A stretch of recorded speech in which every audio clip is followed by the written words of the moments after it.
Top of the hour, let's begin with a breaking update. What we are getting to know through sources is that when it comes to the big ministries, such as the Home Ministry, the Finance Ministry, the Defence Ministry, the Railway, IT, Law and External Affairs Ministry, these are the top ministry that the BJP, being the largest party of the NDA alliance, would be keeping it with itself. Let me go across to Mohit for that. Mohit, good morning.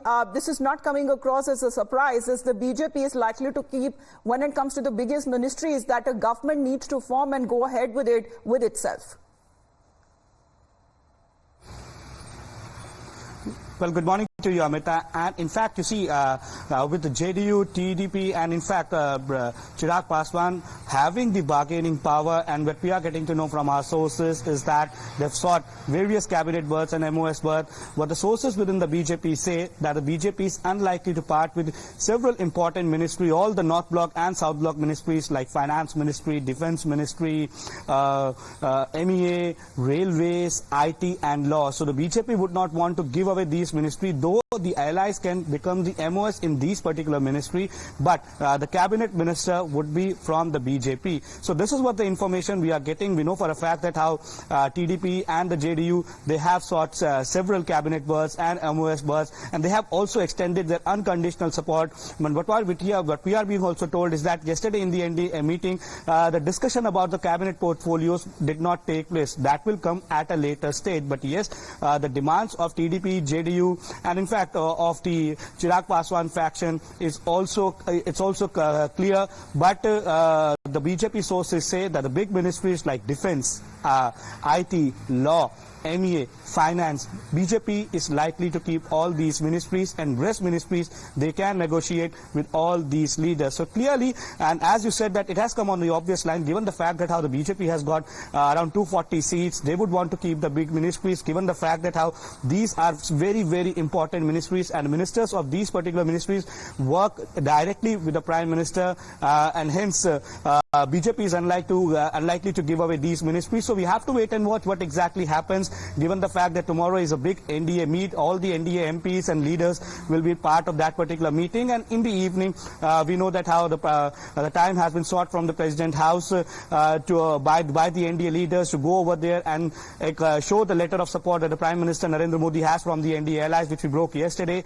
And then it's likely that on 8th of June the oath-taking ceremony of Prime Minister Narendra Modi will take place, and post that the portfolio distribution of the cabinet and MOS will take place. Back to you. All right. Let me also bring in Sabyasachi on board. Good morning, Sabyasachi. As far as the inside scoop is now coming in, as far as the big ministries are concerned, the BJP is likely to keep for itself. But this time around, when it comes to the catch is now it is the return of the coalition government. Well, absolutely. Unlike 2019, this time around, the picture is very much different, and the coalition definitely would come at a price. The BJP would not definitely want to let go of the big ministries like the Defence, the IT, the Railway.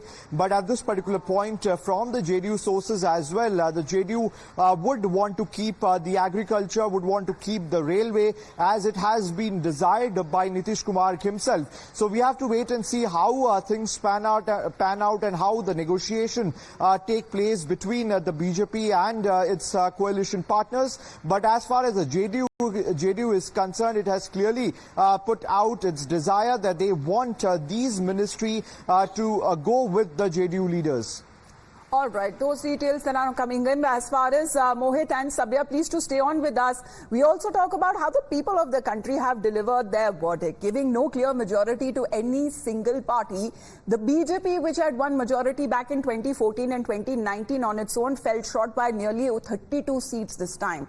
And this is where the role of the NDA allies has assumed a lot of significance.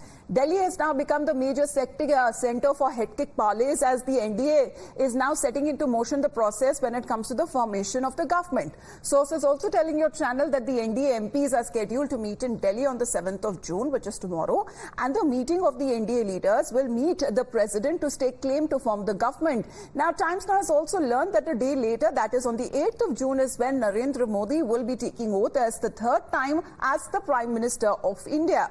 Now, last evening, NDA meeting that was held at the Prime Minister's residence, where all the NDA leaders rallied behind the Prime Minister, or rather, when it comes to the caretaker government, passing a resolution to extend the unanimous support to him as the leader of the alliance. All of the 15 parties gave their letter of support or the Samarthan Patra to the government formation under Narendra Modi's leadership. Sources say the NDA leaders congratulated Narendra Modi for his leadership and appreciated him for his efforts when it comes to nation building. They lauded his increasing when it comes to India's plain positioning across the world.